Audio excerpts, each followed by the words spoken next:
बिस्मिल्लाहिर्रहमानिर्रहीम। आज का जो हमारा टॉपिक है वो है बबल सॉर्ट। आज के लेक्चर के अंदर हम लोग देखेंगे कि बबल सॉर्ट जो है वो किस तरह से काम करती है, किस तरह से डाटा को अरेंज करती है। तो बबल सॉर्ट को डिस्कस करने के लिए मैं एक एग्जांपल जो है वो इस्तेमाल करूंगा आपकी बुक के अंदर मौजूद, और फिर उसी से मिलती जुलती एक एनिमेशन जो है वो इस्तेमाल करूंगा।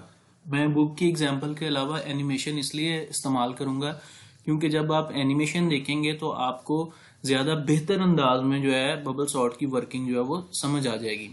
तो सबसे पहले ये पेज नंबर 74 है आपकी बुक का, जिसके ऊपर ये टॉपिक मौजूद है, और इसमें यहाँ पर हमारे पास एक एग्जाम्पल मौजूद है, एग्जाम्पल 4.7। मैं उसी एग्जाम्पल से आप लोगों को स्टार्ट करवाता हूँ।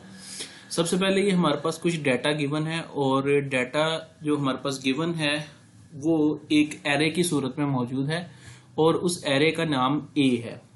ठीक है। अब इस एरे के नंबर ऑफ एलिमेंट्स जो हैं उनकी तादाद हमारे पास 8 है, यानी कि 8 इंडेक्सेस के ऊपर मुख्तलिफ किस्म का डाटा जो है हमारे पास नंबर्स की सूरत में मौजूद है, और इस डाटा को हमने आपस में अरेंज करना है या सॉर्टेड फॉर्म के अंदर लेके आना है। अब इसके एरे का जो इंडेक्सेस हैं, हर इंडेक्स जो उनसे कहते हैं वो किसी न किसी ए की सूरत में लिखा जाएगा। फॉर एग्जांपल इंडेक्स 1 को हम A1 लिखेंगे, इंडेक्स 2 को A2 लिखा जाएगा, इसी तरह इंडेक्स 3 को A3 जो है वो हम लिखते हैं डाटा स्ट्रक्चर्स और एल्गोरिथम के अंदर। अब यहाँ पर बबल सॉर्ट जो है वो किस तरह से सॉर्टिंग स्टार्ट करेगा। सबसे पहले लेफ्ट साइड से जो है वो सॉर्टिंग स्टार्ट की जाती है, और A1 और A2 को आपस में कंपेयर किया जाता है। ठीक है। A1 और A2 को आपस में कंपेयर किया जाता है। अगर A1 की वैल्यू A2 से ज्यादा है तो ये दोनों आपस में जगह को इंटरचेंज कर लेते हैं। ठीक है। अगर A1 की वैल्यू A2 से ज्यादा है तो ये दोनों आपस में जगह को इंटरचेंज कर लेंगे। अगर A1 की वैल्यू A2 से ज्यादा नहीं है तो ये आपस में जगह को इंटरचेंज नहीं करेंगे, और लिस्ट में किसी किस्म की कोई भी ऑल्ट्रेशन नहीं होगी। आप यहाँ पे देख सकते हैं एग्जाम्पल के अंदर हमारे पास पास 1 स्टार्ट है, और हम A1 को A2 से कंपेयर कर रहे हैं। ठीक है। A1 की वैल्यू A2 से ज्यादा नहीं है, इसलिए हम लिस्ट में किसी किस्म की कोई भी ऑल्ट्रेशन नहीं कर रहे। नेक्स्ट क्या करते हैं, हम A2 को A3 के साथ कंपेयर करते हैं। जब हम A2 को A3 के साथ कंपेयर करते हैं तो हमारे पास A2 की वैल्यू जो है वो A3 से ज्यादा है। जब A2 की वैल्यू A3 से ज्यादा हो जाए तो इस सूरत में ये दोनों आपस में जगह को इंटरचेंज कर लेते हैं, जिसकी वजह से हमारे पास 27 जो है ये 51 की जगह पे आ जाएगा, और 51 जो है ये हमारे पास 27 की जगह पे आ जाएगा। अब नेक्स्ट हम क्या करेंगे, नेक्स्ट हम A3 को A4 के साथ कंपेयर करेंगे।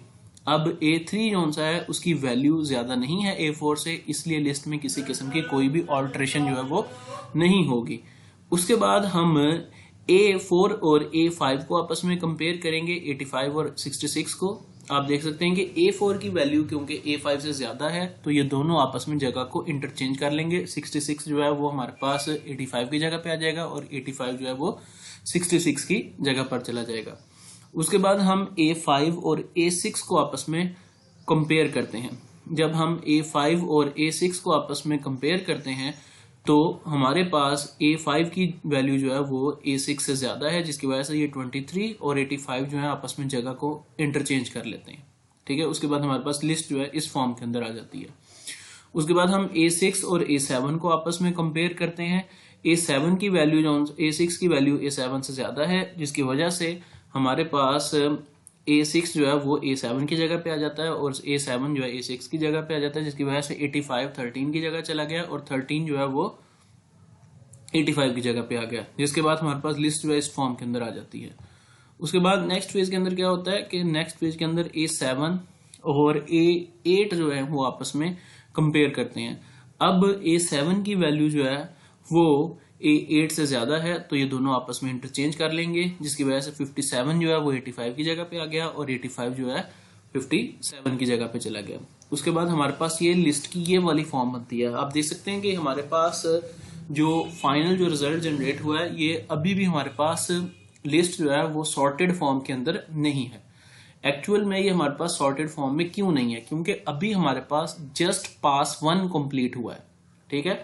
हर पास के कंप्लीट होने पे सिर्फ और सिर्फ एक एलिमेंट जो हमारे पास राइट मोस्ट पोजीशन के ऊपर होगा वो ही सॉर्टेड फॉर्म के अंदर आएगा। अब आप इस लिस्ट के अंदर देख सकते हैं कि सबसे बड़ा जो हमारे पास एलिमेंट था वो हमारे पास राइट मोस्ट पोजीशन के ऊपर आ गया। नेक्स्ट पास के अंदर यानी पास 2 के अंदर हम पास 1 का जो रिजल्ट हमारे पास जनरेट हुआ है यानी ये वाली लिस्ट, इसे दोबारा से जो है सॉर्ट करना स्टार्ट करते हैं। जब हम इसे दोबारा से सॉर्ट करना स्टार्ट करते हैं तो हम सेम उसी प्रोसीजर को रिपीट करेंगे। तो आप सेम उसी प्रोसीजर को जब रिपीट करेंगे तो हमारे पास जितने हमारे पास नंबर ऑफ एलिमेंट्स हैं, फॉर एग्जांपल यहाँ पर हमारे पास नंबर ऑफ एलिमेंट्स जोन से हैं उनकी तादाद हमारे पास 8 थी, तो हम 8 में से जब 1 माइनस कर देंगे तो हमारे पास टोटल नंबर ऑफ पासेस जो है वो 7 बनेंगे। 7 पासेस जब हमारे पास कंप्लीट होंगे तब हमारे पास लिस्ट जो है मुकम्मल तौर पे सॉर्टेड फॉर्म के अंदर जनरेट हो जाएगी। इसे हम बबल सॉर्ट कहते हैं। अब ये मैंने आपको सिंपल जो सा कहते हैं एक पास जो है वो समझा दिया। नेक्स्ट पासेस जो उनसे हैं वो आप खुद से इसके कंप्लीट करेंगे, लेकिन मैं आप लोगों को इसकी एनिमेशन जो है वो एक दिखाना चाह रहा हूँ। इसकी एनिमेशन जो है मैं आपको दिखाने के लिए ये विजुअल एल्गो नाम की एक वेबसाइट है इस्तेमाल कर रहा हूँ। ये मैंने आपकी एग्जाम्पल से मिलता जुलता जो डाटा है वही यहाँ पर लिखा हुआ है, ठीक है। काफी हद तक मिलता जुलता डाटा है उसी एग्जाम्पल से, ठीक है। आप देख सकते हैं कि अनसॉर्टेड फॉर्म के अंदर है और मैं इसके ऊपर बबल सॉर्ट जो सा कहते हैं अप्लाई करूंगा। जैसे ही मैं बबल सॉर्ट इसके ऊपर अप्लाई करूंगा तो आपने देखना है कि डाटा किस तरतीब से या किस अंदाज से जो सा कहते हैं सॉर्टेड फॉर्म के अंदर आता है, ठीक है। अब इसके अंदर भी नंबर ऑफ पासेस होंगे और आप देखेंगे कि एक पास के कंप्लीट होने पे जो हमारे पास सबसे बड़ी वैल्यू है सिर्फ और सिर्फ वो सॉर्टेड फॉर्म के अंदर आएगी और वो राइट मोस्ट पोजीशन के ऊपर आ जाएगी हमारी लिस्ट के अंदर। तो मैं इसे स्टार्ट करता हूँ। तो जैसे ही मैं इसे स्टार्ट करता हूँ तो आप देखेंगे कि हमारे पास जो सबसे पहले A1 और A2 को आपस में कंपेयर करेगा, ठीक है। उसके बाद A2 और A3 उन्हें आपस में इंटरचेंज किया। ये डाटा हमारे पास सॉर्ट हो रहा है बबल सॉर्ट के लिए।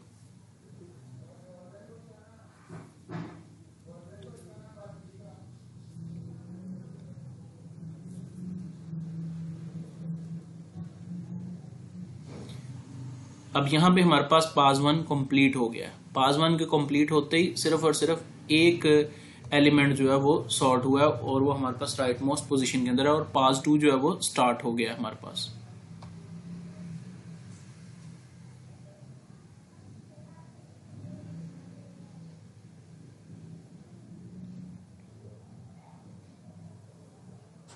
ये एनिमेशन दिखाने का मकसद ये है कि आपको ज्यादा इजीली जो है वो अंडरस्टैंड हो जाए कि किस तरह से बबल सॉर्ट जो है वो काम करता है।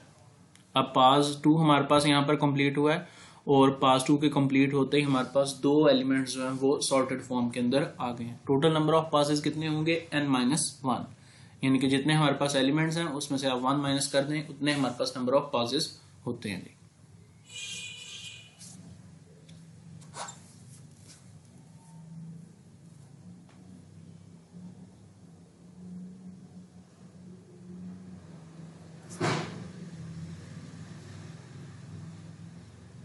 ये हमारे पास 3 कंप्लीट हो गया और पास 3 के कंप्लीट होते ही आप देख सकते हैं कि 3 एलिमेंट्स जो हैं वो हमारे पास सॉर्टेड फॉर्म के अंदर हैं।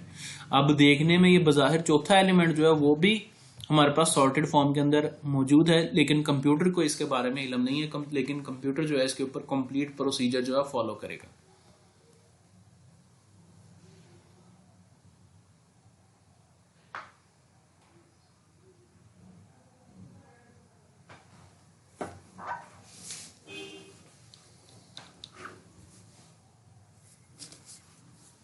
पास 4 कंप्लीट हुआ और 4 एलिमेंट्स जो से हमारे पास सॉर्टेड फॉर्म के अंदर आ गए।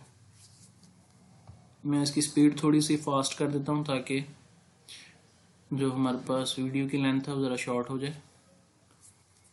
पास 5 कंप्लीट हो गया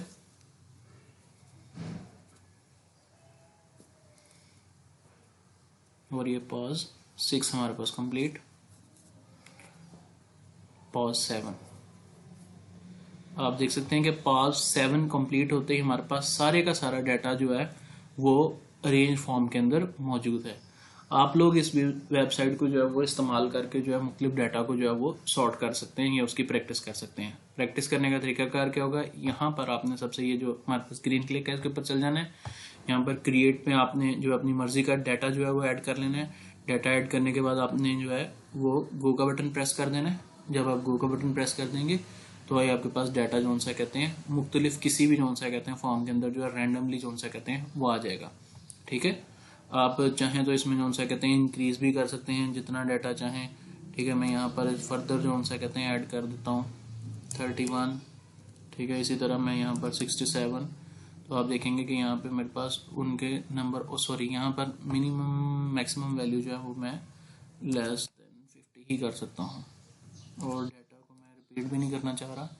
तो मेरे पास ये देखें दो मजीद जो सा कहते हैं डाटा एलिमेंट्स जो हैं वो ऐड हो गए हैं। अब यहाँ पर मेरे पास नंबर ऑफ एलिमेंट्स जो है उनकी तादाद 10 है, तो यहाँ पर नंबर ऑफ पासेस जो हैं उनकी तादाद मेरे पास 9 हो जाएगी। अब मैंने ये क्रिएट कर लिया डाटा। अब मैं इसकी सॉर्टिंग जो है वो स्टार्ट करवाता हूँ। तो मैं इसकी सॉर्टिंग जो है वो स्टार्ट करवा देता हूँ। ये एल्गोरिदम जिसके तहत जो सा कहते हैं ये डाटा सॉर्ट होगा और ये उस डाटा की जो है वो सॉर्टिंग स्टार्ट हो चुकी है। और आप यहाँ पर देख सकते हैं कि वो किन एलिमेंट्स को जो सा कहते हैं आपस में चेक कर रहा है और आया उन्हें स्वैप कर रहा है या नहीं स्वैप कर रहा है। जब तो स्वैपिंग कर रहा होगा तो हमारे पास स्वैप की वैल्यू ट्रू होगी। अगर स्वैपिंग नहीं होगी किसी कंपैरिजन में तो हमारे पास स्वैप की वैल्यू जो है वो फॉल्स होती जाएगी। ठीक है, और यहाँ पे आप जो सा कहते हैं उसकी स्पीड जो है वो कंट्रोल कर सकते हैं कि कितनी तेजी से ये डाटा को सॉर्ट करे। ठीक है, मैं इसे स्लो पे जो है वो रन कर रहा था ताकि मैं आप लोगों को आसानी से वह साथ के साथ समझा सकूं। तो आप जिस तरह से चाहें उस हिसाब से जो है अपनी मर्जी से आप रजिस्टर के ऊपर इसे प्रैक्टिस करेंगे। प्रैक्टिस करने के बाद जो है आप इसे चेक करने के लिए जो है यहाँ पर एनिमेशन में जो है वो रन करके देख लेंगे। उम्मीद है कि ये टॉपिक आपको अच्छी तरह से समझ आ गया होगा। ये एनिमेशन से समझाने का मकसद ये था कि अगर मैं यहाँ से थ्योरी से समझाता रहता तो आपको इतनी अच्छी तरह से समझ नहीं आना था यहाँ से। ठीक है, अब एनिमेशन से समझाया तो मैं एक्सपेक्ट करता हूँ कि आप लोगों को अच्छी तरह से समझ आ गया होगा।